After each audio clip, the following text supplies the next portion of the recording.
seasoned journalist, news hound, a man who believes in punching up, not down. This is The Situation Room. Good morning on this second day of October 2023. It's a new month. Karibuni sana to it. And welcome to this third hour of Kenya's biggest conversation this Monday. We're getting into it and looking at what's happening around the country. And our guest for this hour is already seated. Thanks for joining us. And again, welcome to our audiences on KTN Home. Good to have you here as we also connect with audiences on our social media and around the world. Karibu sana. All right. So, looking at the state of the nation and the state of many things in terms of oversight. And to join us in that conversation this hour is nominated Senator Gloria Orwoba. Good morning. Good morning. You look resplendent in royal green. Thank you. My goodness. Thank you for having me here today. If anything, to bright up a Monday morning, that's what it is. It's been a minute since you were here last time. Oh, it's been a minute since I've done media. Mm-hmm. So, yeah. And I'm just glad to be back on set. Yeah. Thank you for making this the place that you come to be back.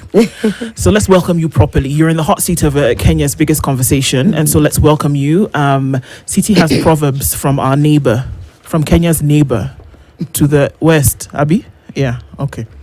Carried. Go on. It's west, huh? I think so. Okay.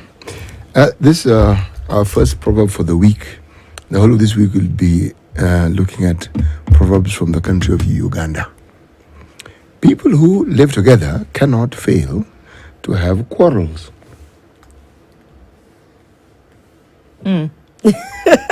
That's a proverb. Yes. Okay. In the same house. In the same house. Yeah. They must have quarrels. No. What I love is a question Mheshimiwa asked, Yani kwani, these people. Did they look for that for me today? No. These proverbs are prepared well in advance. Mm-hmm. Yes. Mm-hmm. And the truth is, I don't think of the day when I'm preparing them. I simply look at the proverb and how it resonates, how it makes sense. Mm-hmm. Yes. That one makes a lot of sense. Yes. How does it make sense to you? People who live together must quarrel. If they don't quarrel, somebody is faking it. If they don't quarrel, they don't live together, really. No, yeah. Someone has already checked out, for sure. Yeah. And they are just... because you must have divergent views. You must, especially if you are working together or you are living together, there are activities where you will cross paths. If you don't quarrel, there's a problem, for sure. Yeah. Yeah. Indeed. So what you're saying is for this little brief encounter we have with you for this hour, we must quarrel. We have to. All right, good. And if we're all on the same page, there's something wrong. Something wrong. Okay. Because we are three minds, there's no way we can all be on the... I mean, with the different things, you can be on the same page, but divergent views are always welcome. Okay. Yeah. Having said that, how are you? I'm well, surprisingly. Yeah. I'm in good health. Okay. Why is it surprising? Why would that be a surprise? When you go to the battlefield, you must come out wounded. I think we're off on a trot here, aren't we? Yeah. Yes. But I'm well. I'm in good health. I always thank God for good health. I'm in a good state of mind. So I'm happy to be here this morning. Okay. Yeah. Let's look at the state of oversight, and because we're looking at the state of the nation generally. And I early this morning, we get here early in the morning and we have a chat, kind of like, in terms of how we're going to go into it. And I said, you know what? We're going to be having conversation with nominated senator who's been through the ringers. Let's just open this thing up and say it as it is. She's been through the ringers. Here we are, we're talking about the state of the nation and looking at how things. And CT said something very profound to me. Maybe he doesn't remember what he said, but he said, if we're looking at the state of the nation and we're looking at those who've been tasked with oversight, and within that place where oversight is supposed to be happening, there seems to be some kind of friction. How then can we say that those who've been tasked with the position of oversight, if amongst themselves they don't seem to be on the same page, what really is the state of the nation when it comes to oversight? One thing I can say, just as I've said earlier, is if we are all on the same page, something is terribly wrong. Because once you have two different individuals from two different backgrounds, more than two, they have to have divergent views, even on oversight. And whatever you see happening in our political spaces, in the oversight spaces, both the National Assembly and in the Senate, is also oversight, because it is divergent views, asking questions, looking for the proper mechanism, or trying to change what I call the status quo to ensure that we are able to deliver to Kenyans. So even the wrangles that you see happening, the battles that you see I'm fighting, are squarely based on the oversight that is expected of me as a legislator, as a leader, and of that house that we call the upper house, which is a very highly respected house called the Senate.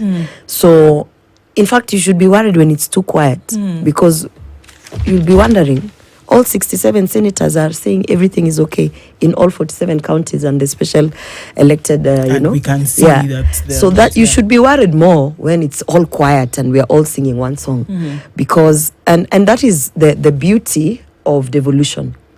And I keep telling people, the beauty of devolution is we introduce mechanisms that ensure and try to respect the point of divergent views.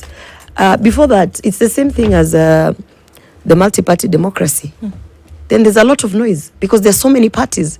And the moment you try to bring all those parties in one house, for instance, and call them Azimio, you see what happens, So for me, I would say, when you hear noise, you should be happy, because the leaders that you have elected are working, because they are all trying to push an agenda that is resonating with their people.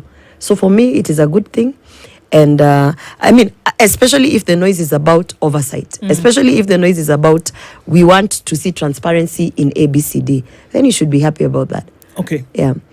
The transparency agenda, because now that would lead us then into the greater conversation. The transparency agenda that has been happening from, the House of Senate at this point, and saying, what, there are certain things that we need to look into. What have been some of those things that issues have been raised over that are of concern to Kenyans in terms of what is happening or that is going south, that the Senate has brought up and said this must be dealt with? It doesn't matter how many, it doesn't matter where they are.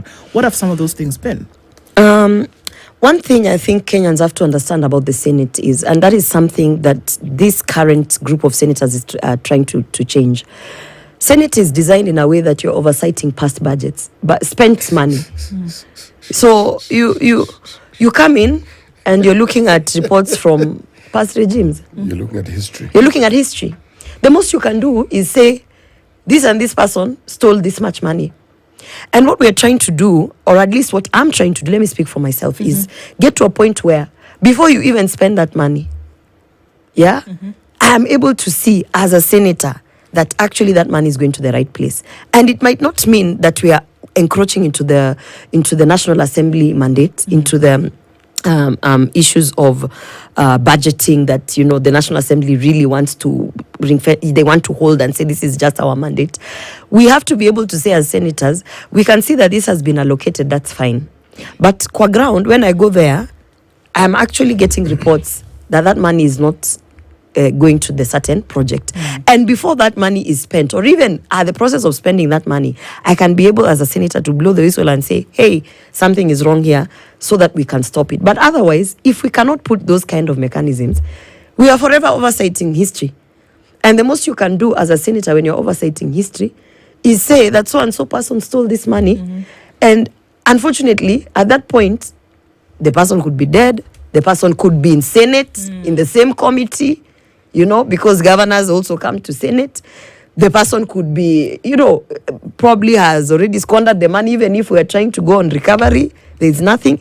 I feel as though the way it has been designed, there's a good sense of, yes, we are the upper house and we play oversight, but we need to tweak it a little bit so that we can be able to stop the looting before it's done.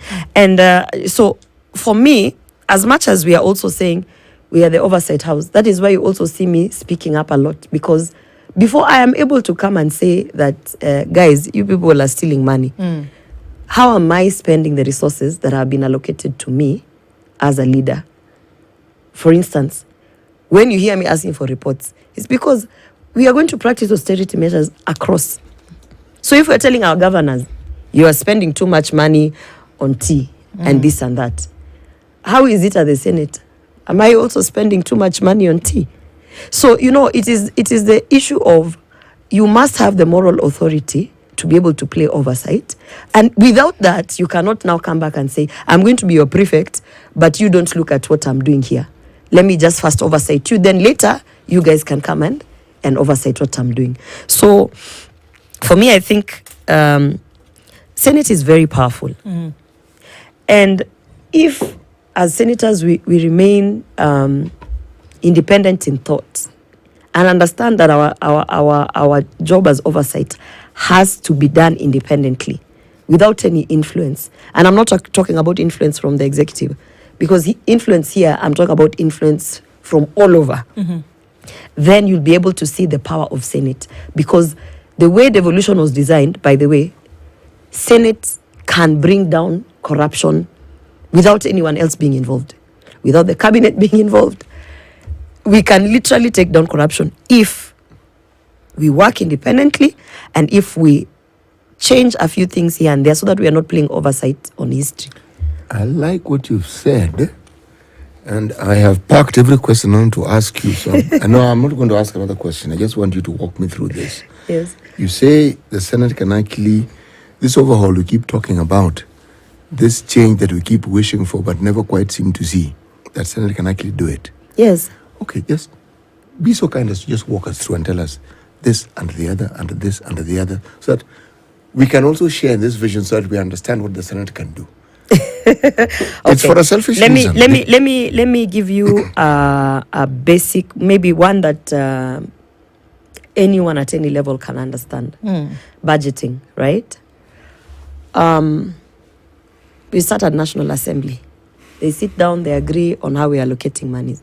Before that, we have committees, both in the National Assembly and the Senate, that actually present what they think would be priority areas for different ministries or different industries or sectors that, on county level, matters that have been devolved. At the point where now the budget is being presented to the National Assembly, they interrogate it in terms of money, they pass it. When it comes to the Senate, we interrogate it in terms of oversight from past spent budgets, and we say, okay, we give a nod to it, right? If we are able to, like now, the Senate has just come from Turkana, and they've highlighted all the resources that Turkana has as a county that can generate income just self on its own. Pause for a second and tell us, why did they begin with Turkana? I also asked that question. So I'm with you on that. We're together there. We're together there. So carry on. For instance, Turkana, the amount of resources that has been given in the past in terms of devolution, in terms of budgeting, right? And the output of the same. There are questions to be asked. Now, if as a senator, I was able to give my input in terms of the history, because the problem also is I told you we're playing oversight on history, on spent budgets. Then I can be able to say, hey, wait a minute, I've seen that you have allocated this and this on national projects, and it's touching on Turkana and this, but hold up, before that one goes there, what happened to this that was allocated last time? And then if, like as I said, if we tweak how Senate has been set up, we can be able to say, no, we don't agree to this kind of allocation, because we cannot be given a breakdown of how this past budget had an impact, so that we can now say we are pumping in more money. That's just a budgeting thing. But in terms of even basic things, like prior to all the noise that has been happening, I sat in the Committee of Delegated Legislation. That's a committee that's basically it rents out some powers to the executive in terms of drafting regulations that run the country. Regulations under NEMA, regulations. Every other ministry has got regulations, and it's a set of rules that we follow. Transport, NTSA, all those regulations. And a simple one I can pick, and I just give you an example, is the digital transport industry, Uber and whatnot and all that. Yes. How to regulate it in a way that that Kenyans directly benefit from those regulations. Now, you find that the committees, sometimes the way they have been set up, Either the members are not really passionate about the work that they are doing, so a lot of things they are just passed. Okay. Or you find that there's a lot of interference on the committee, which is a very powerful tool. By whom? Just external parties. There's a lot of things happening. There shouldn't be an assumption about whether the executive, when it comes down to committees, is very less involved. There's a lot of interference, people with interest, such that when a regulation is tabled in front of that committee, and you question it thoroughly, because that is the work that I would do. Ask, why are we taxing this much? Why isn't this company registered in this, why doesn't Bolt have offices here and there? Why, because that is now also another oversight arm. And you find that you have such opportunities on committee level to cut the nonsense and actually change this country. And even the corruption part from committee level, you can control it. But now the external interference, meddling, what I call, and I know it sounds what I call cartels. They're meddling in there. You end up looking like a lost. Sometimes I feel like, my goodness, what is that? Am I the only one who is seeing what is happening here?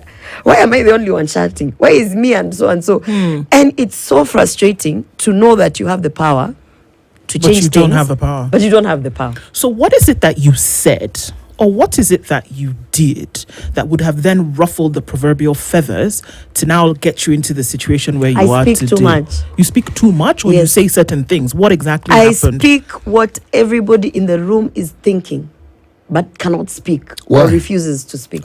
So what are those? Like what I'm telling you, when you are interrogating matters and you are asking the same way you've just asked a question, why did we start in Turkana? I mean, not because we don't want to go to Turkana, but I would also want to know what is the thought process behind Turkana. Why didn't you go to Turkana, for instance? You understand? So in your mind, a basic question is what you're asking, a question that nobody else wants to ask. So then one would ask, what on earth is wrong with that, and why would that put you in trouble? Because there's fear. You see what I'm going through. You see what, it's not easy. Nobody wants to have a workplace where they are constantly fighting. Nobody. People think that I like fighting. I don't like fighting. I'm a very peaceful person, quite the contrary. But nobody, so you look at this is what I tell people. You go to a place with such high expectations and you're dealt with cards. And as a human being, these are the cards you have to work with. And you're saying no. So you have two options. You take the cards and you work with them, or you say, no, I'm not going to work with these cards. These cards can't be the only cards on the deck. Can I at least get two of these other cards? Because they exist. Because they exist. Now, I hate to bring this up, but when the men ask for the other cards on the deck, nobody raises an eyebrow. They negotiate. They go on the side and they negotiate and say, okay, fine, it's true. Actually, when you see there's imbalance, what can we do? Okay, let's put you in this committee because actually we can see. They negotiate. But when a woman says these cards have been dealt with are wrong, they're like, well, kwanza uko nominated, flower girl. Okay. So it becomes like, I'm just talking about the cards. I'm not talking about whether I'm nominated or what. I'm talking about the cards. You people look at these cards. These cards have been dealt with. I can't work with. So what we're saying here is, in this game that we are playing, if you want to, use the card analogy, in this game that we're playing, the hand that I have been dealt here, it is almost impossible for me to do my job in the oversight as a senator. You're set up to fail. So they're setting you up to fail. Now the question is, why on earth would anybody do that deliberately, set you up to fail? Why on earth have we never gotten women elected? And please don't tell me because the electorate doesn't want women. No. Out of 20-something nominated members of parliament, both the Senate and the National Assembly, last session, only one came back as a women rep. Nobody is asking these questions. When I ask these questions in forums, people become uncomfortable. I'm like, there's no way you can tell me 20-something nominated members of parliament, both in the Senate and the National Assembly, all of them are useless. You cannot tell me that. We had names, people with brains, and only one came back, Wako, as a women rep, elected. Everybody else alizama. And then you want to sit and talk about two-third gender rule. You want to sit and say we're intentional. You want to ask them why they are going to Senate for 5 years and failing. Me, I've seen why. Because when you're dealt the cards and you're told, these are the cards you have, no sionge, you're nominated, and you accept, you've already accepted to fail. But if you understand that you're not going to be nominated again, so you will say these cards can't work. You'll fight to get one card there, one card. Somebody, you'll be like, listen to me, guys, you are setting me up for failure. So are you saying that because look, let me, if we're going to be very transparent about what's going on, that you've been suspended from the Senate. And this I've not okay. Well, I was. Those were the talk. Okay, well, you know, I like the it's been like potato. Yes. All right. What brought about that initial conversation, that initial proceeding where there was back and forth in terms of what was going to happen? What you're telling us today is that because you dared to ask certain questions that folks were not necessarily asking, or that you brought up an issue that was uncomfortable in the minds of many. And so now if we're asking about what the role of the Senate is, then there's something fundamentally wrong. And are you saying that you were the John the Baptist who was saying that these are the issues that are being faced? Okay, Jean the Baptist.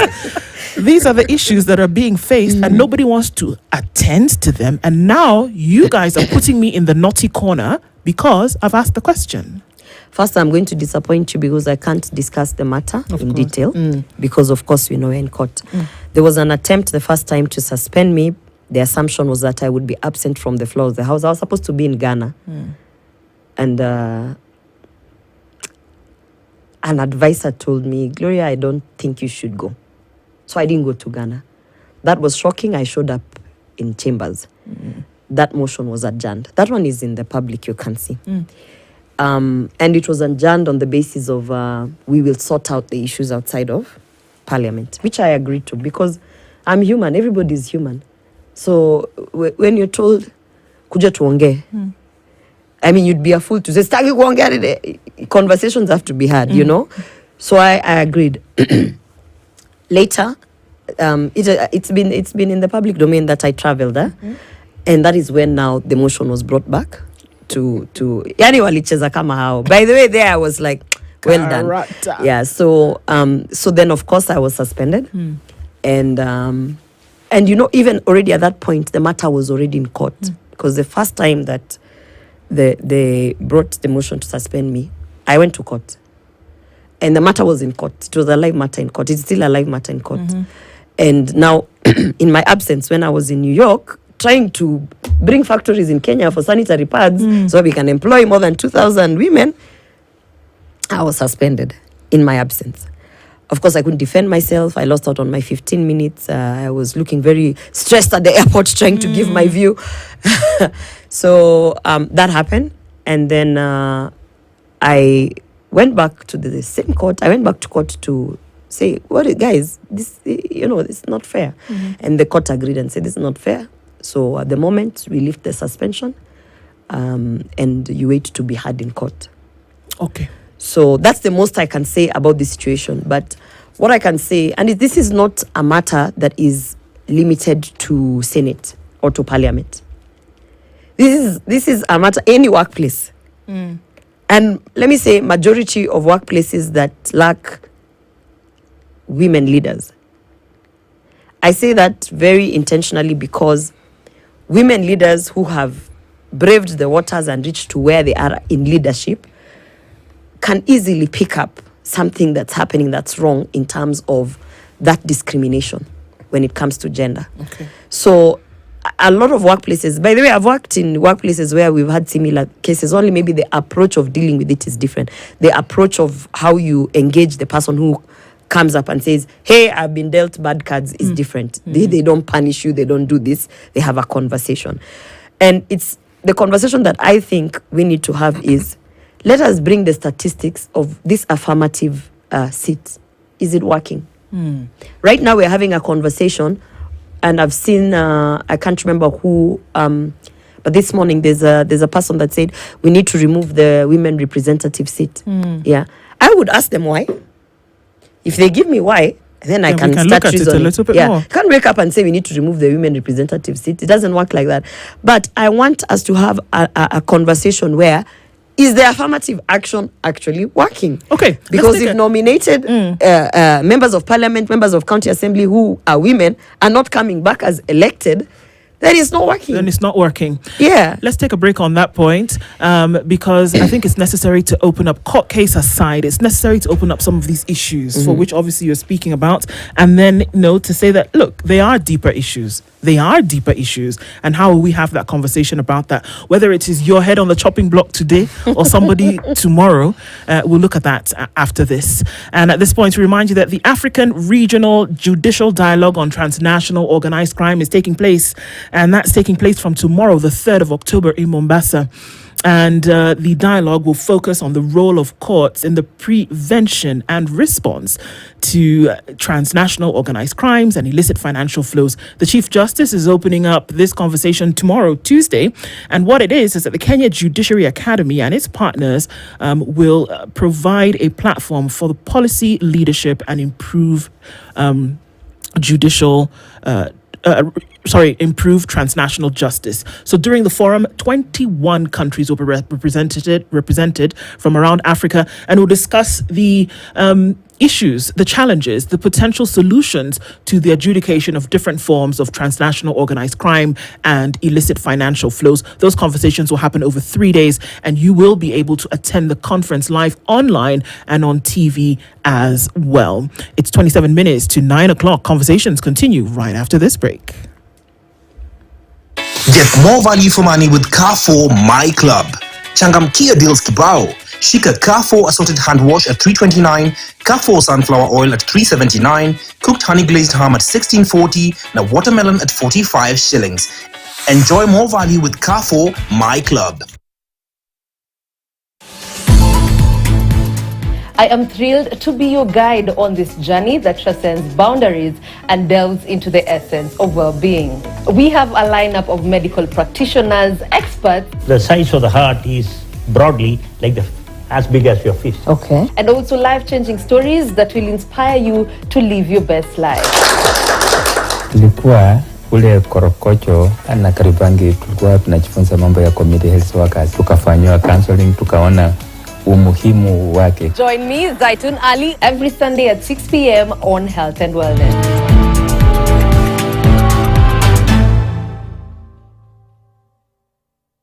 With the Good Life Club, I get to discount every time I shop in the store or online. Because Good Life, wananijali.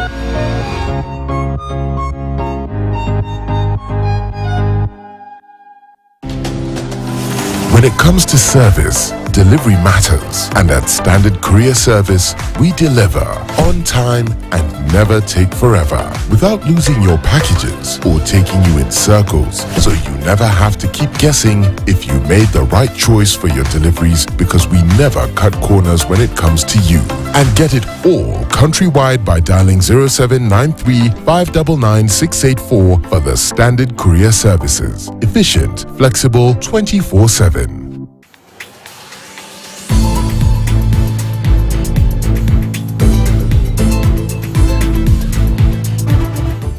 Ni Marion anaitwa kama mimi.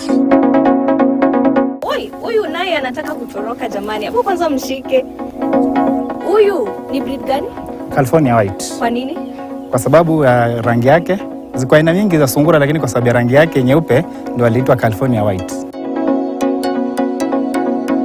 Naona kuwa hii urine iko na matawi. Je, mna sieve? Ya, lazima usieve kwa sababu hata kinyesi iko hapo ndani. Ufugaji wa sungura hauna gharama.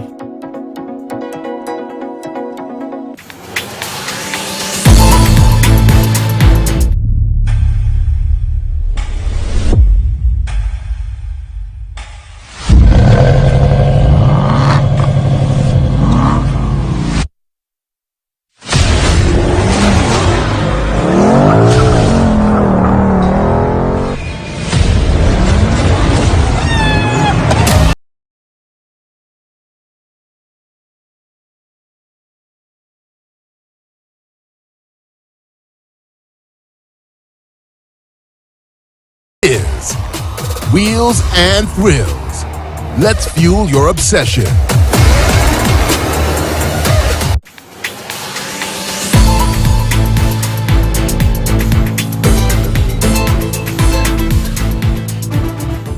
My name is is Hope Howie. If I could grow a magical plant, I could grow a bouncing balloon bush. I could grow a sparkling star vine.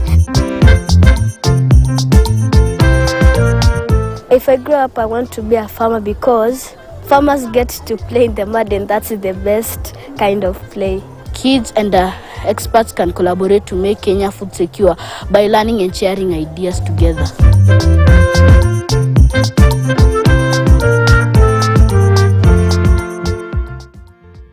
There are many and they're systematic. And, you know, it would have been easier if I was dealing with an individual. Because you can just blow the whistle on an individual and say, this individual is doing ABCD. But when it's a system that has been designed and embedded, it's culturally, it's deep-rooted. For instance, there is a silent rule that only certain senators can chair committees. Why is It's that? just it's nowhere. There's no standing order. There's no whatever. But if you go and look at all the chairs of the committees, you will see a pattern. One, they are all male. Two, they are all elected. So obviously nominated, I cannot.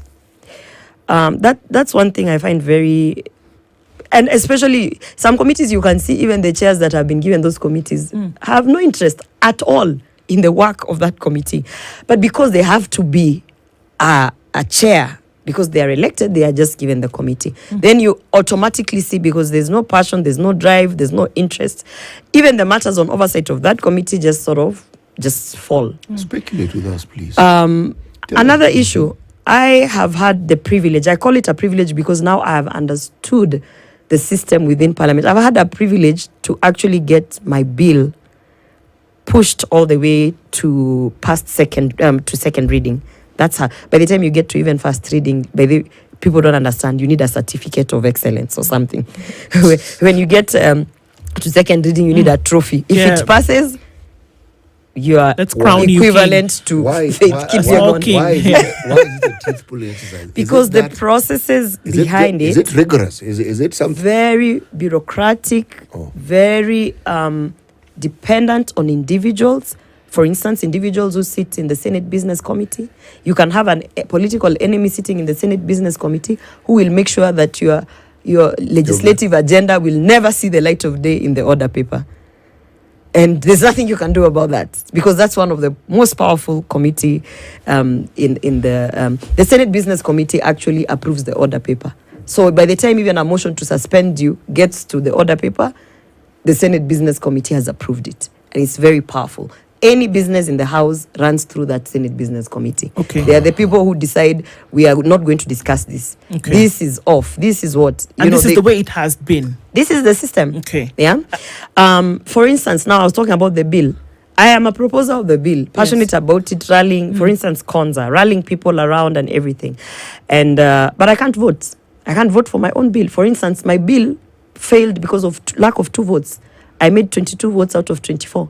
Lack of 2 votes meant my vote as one of it, and 2 or 3 other women, who all the women can't vote except the elected, who are 3. So you go in there, you are nominated, you can't vote on your own bill, you can't vote on substantial matters, including, even if they bring that 2/3 gender rule and it has to pass through Senate, women can't vote. Okay, so let's ask, let's ask, and we also, obviously, from what we are looking at here, the majority of nominated senators are women. Yes. Isn't it? At this point, because that's the gender that is lacking. Okay. Yes. And we needed some kind of representation to at least balance the numbers. 18. So what can a nominated senator do? Just to give a little bit of information before we come back here. They can form quorum. That's it. Okay. You can rally people, say, come and vote, come and vote. No, you can form quorum. You can enter because, for instance, a committee can run with a minimum quorum of 3. Right. Okay. So you are a quorum. That's why we're called flower girls. Mkuje to meeting. Let us fill the aisle. Yeah, because without the quorum, you cannot start the meeting. And yet, even though you're part of that quorum, you cannot vote. Okay. All right. So now... So you're a guest at a meal and you're not allowed to eat? Yes, you cannot vote. You cannot... you have no vote. You have... In everything. Every matter that you see is brought to the Senate. A nominated senator cannot vote on. So what are you nominated for, really? I ask this question daily. And when you propose discussions, and for instance, I brought a motion to the floor of the House, and you will debate it all you want to debate. You can't vote unless we vote by acclamation. Say aye, there. Maybe your voice can be heard. Yeah. But the vote, the one that counts, you don't have it, and that means that you are an observer. You are observing things that are happening, and and probably that's why you see me shouting all the time. That's the most you can do. Okay. Because someone told me, hata ukikimbishwa kwa siasa, the least, piga tu kelele. Shout, at least people will know. Anakimbizwa. But that's the only thing you can do. And obviously you feel that this should be different. And there are those on the other side who feel, well, people did not elect you. And that is hold true. on. And it could sting a little bit, but that you were given this position as a political favor for supporting a particular side. I might have many enemies, some who are nominated, but they'll agree with me on this one. Nobody has given any nominated senator anything. Every single nominated senator that is in that is in the Senate, and those who are nominated, even the county assembly, have worked. And I've said this even, I think, in this show, that previously, the hardest position to get elected, because you get elected, it's a silent election. To get elected into is a nominated seat. You have to, it's a very small circle of people that you have to convince and literally have rally to support you and say, this is the person we are putting in our list as a party. Okay. It's the most difficult. I don't want to be in this position again. You can be sure about that. I want to go and look for votes. And, it is the most difficult position you can acquire if it is about acquiring. And I'll tell you, people forget that not all nominated senators came from, popped up from nowhere. Right. It's like, hey, who is that? You were somewhere doing something. I vied. Yes. I vied. In my constituency, Bobasi constituency, if you go and look at the presidential votes, I got more, not I, like my constituency, Bobasi, actually got more votes for the president than so many other constituencies who have elected members of parliament from our party. UDA. Yes, that should tell you something. I was on the ground. I vied as a member of parliament for Bobasi constituency. I came in second. When someone comes and says you are given, already you have a skewed imagination of where I came from. I led the Nyanza region. I was in charge of all the agents in the Nyanza region. And so that you know the impact of that, when Azimio was bringing evidence that the election was flawed, they were bringing my Form 34As. When I say my, I mean the Form 34As of UDA from Nyanza. Yes. That is what they were bringing to say, look at this Form 34A. I'm like, where is yours? You're bringing a UDA Form 34A. Didn't you collect yours? And you should have your own. So that you know the good job that I did. Because people forget. It's easy for women, it's easy to forget and just say, this is someone's girlfriend. Yeah? This is someone who was brought there because they are someone's girlfriend. Or is a flower girl. This is a flower girl. They forget. I was on every single station, every morning, sensitizing the public about the bottom-up economic agenda, what our presidential candidate then was promising to the electorate. There's a time people didn't even understand what that is, the Hustler Nation movement. We needed people to sensitize both on mainstream media and on the grassroots. When this sanitary pads thing came up and guys said, oh, she just used that, it was fake and this and that. My team had to go and pull out all the work I'd been doing to end period poverty from 2007 to tell people there's nothing fake here. And if you're going to say she's starting to give pads now, forget it. It's all documented, including in Kisi. So it's just that as a woman, I don't know. They look at you and they just want to forget and say, this is so-and-so's girlfriend. And that is the narrative. That is the narrative that is being pushed now. People want to wipe out all the hard work that I have done and narrow it down to you and these sexual favors. And yet, when I was shouting about all the other injustices outside of that, they are supportive. But you know what I've also understood? It's the power of the story, the narrative, the single-sided story. And it is hurting the nominated senators because right now people are saying, if these are the kind of caliber people we have, so we don't need nominated senators. Who controls the narrative? Media controls the narrative. Can I give you a very basic example? Please do. The first person to do a breaking story that nominated senator has been suspended was Citizen TV. Till today, this date, 3 days after the court order has been served to lift the suspension, they are silent. They would rather push so-and-so has gagged Senator Orwoba. You broke the story about a suspension. A very critical thing has happened. The suspension has now been lifted and actually thrown out, and it's null and void. You as a media house are sitting on it. It's a narrative. You control the narrative. You're not being objective. You're not giving facts. Give facts. If Orwoba was suspended, I had a bad day. I had a bad week. I was in New York. It was all over the news. I dealt with it. If Orwoba now, the suspension has been lifted because the court has said that these people were rogue. Yeah. Now go again as media say, in fact, now we have the suspension has been lifted. All but right. when the narrative is being carved, and that is what you see me fighting. Yeah. So there are three wars. And unfortunately or fortunately, someone in politics, a woman in politics, before I even got nominated, told me, Gloria, never, ever, ever agree for them to tell your story. Tell your story. Because they will tell it the way they want to tell it. And by the time you want to come out of it, you're finished. So that is why I was frantically at the airport doing videos. Trying to do things while trying to I was remembering, tell tell your story. So, and this now are the things when I'm telling you, you are dealt cards. And you look at the cards, and if you're bright, you know you failed already. These are some of the things, because you are dealt cards that are setting you up for failure. Why do you think, Senator, then? Because what you described to me seems toxic at best. At best, it seems toxic. An environment where you have to work, like you say, you form quorum. Now they say, okay, bodies have filled the room. Let's come in now and do the business. You can't vote on something, but you can put a bill forward. And because you're sitting here, you can't even put your vote up for something that you spend hours, days, weeks, tirelessly toiling to bring out, or at least a paper that somebody can read. But then you can't vote on it. You also then are told that, well, okay, you look the way you do, you act the way you do, you must have been a favor to somebody sexually. I mean, at best, it seems like a toxic environment. I don't know that I would survive an hour. Why would those who've been in the position before you keep silent about?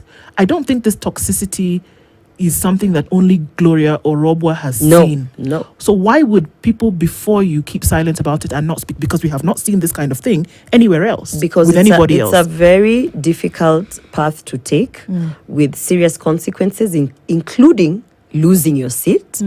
Very serious. And, now this is where I say some of us came into politics because, I came into politics because I saw the power of being in a position that you can, with a strike of your pen, you can change things. I saw the power of being even in government and saying, we're going to change this policy. And then you see the trickle-down effect of it. And the people who came to politics because it's a good salary. So, are you going to now start risking your salary because you're feeling like umefinywa kidogo? No, you will not.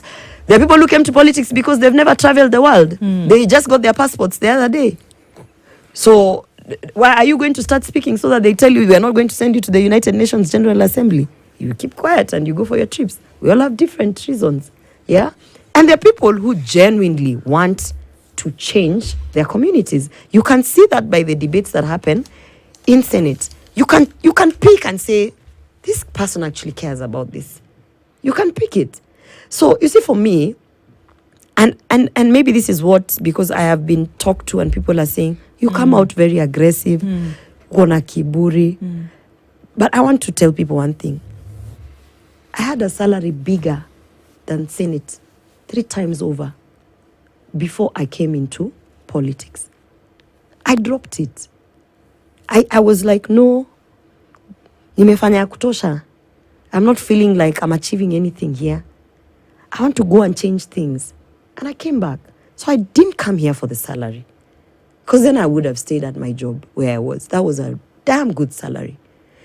And people also think the young leaders, unfortunately, it's not that they are wrong. It's their first time experiences in things. If it's about traveling, I have traveled the world over in my capacity in the past. In your previous capacity? Yes. I mean, I've lived outside this country. Today, if you give me a trip to go to Sweden, I'll say no, thank you. I've lived in that country. I don't want to go back there. You know, there's nothing exciting for me in terms of travel and things like that. But I look at what is, so those things are not things you can dangle in my face. And this is what now the system is having a challenge with. That system I was telling you is having a challenge. It's like, tutamshikia wapi? So essentially you're saying, I'm going to paraphrase and please correct me if I'm wrong, that within the hallowed halls of the Senate, one, there's a discriminatory boys' club where the men dominate, and that women are discriminated against. As I said, I will paraphrase, and I'm saying you have paraphrased. I don't want to repeat it because I have many male colleagues in Senate who are very progressive, and I've actually been, by the most support I have gotten in this my very difficult journey has been from the male colleagues. And who you saw, for instance, Senator for Kirinyaga stand up and say this is nonsense. Who wake up and they actually say, no, we are not going to do that. That is discriminatory. Some of us are elected by women. We are going to support women. We are going to protect women. I have many of those colleagues in Senate. But there are a few. But they seem powerful.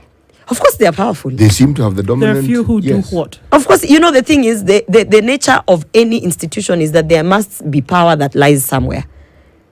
And that is not anything new. No, it isn't. It isn't new. But then, you see, why I brought this up and why I've taken the perspective I have, remember what this body called Senate is supposed to adjudicate. Remember what their mandate is.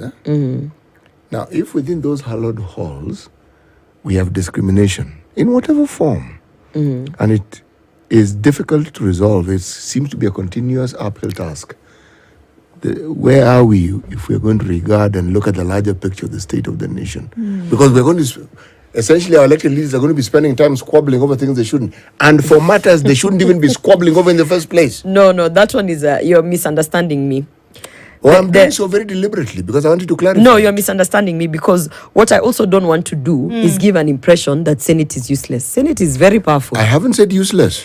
And, I said not useful. No. Senate is very powerful and very useful. And as an institution and an organ on its own, I've told you it has the power to change this country in ways you cannot understand. My dear, it hasn't. Well, that is the point. I wouldn't say it hasn't. Hasn't. What I would say is that it has challenges getting there. But you can't automatically write us. It's like writing me off because of one fight. Then you say, that one is useless. No. Actually, Senator, forgive me. I'm a bit of an extremist in such matters.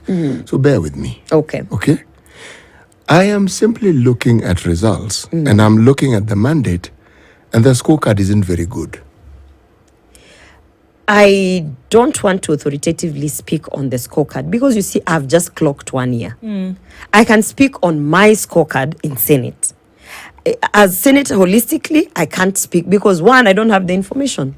I don't have. By the way, you have seen me asking for Senate travel reports. I'm also seeking information. Right. I'm also saying, so that I can give scorecards and understand what is happening. Please, can you furnish me with this one? Can you furnish me with that one? I'm also part of the people seeking information. We are not insiders. You know, we actually lay people up to a point. And you see, the never-ending question that the citizens ask, okay, we've elected these people, we've given this mandate, the decisions that they make, how does it help us?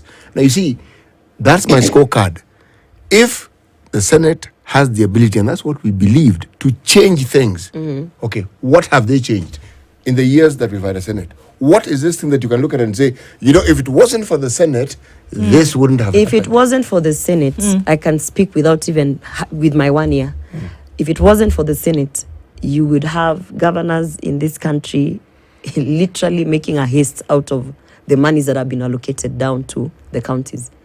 But that's what they're doing. Oh, you see, Not that's what they're really. doing. Members of the county assembly are trying to throw them under the bus for that very same let me thing. tell you something. First of all, there'll always be a war between the lower house and the upper house. So anything you hear the National Assembly people saying about the Senate, disregard, honestly. Because in my 1 year of there, it is like big brother, small brother, middle child, last born, whatever. Yeah. It's always like there's no objectivity, especially when it comes to criticism from National Assembly. They always criticize knowing we are at war with the Senate. They don't even want to see the good thing in it.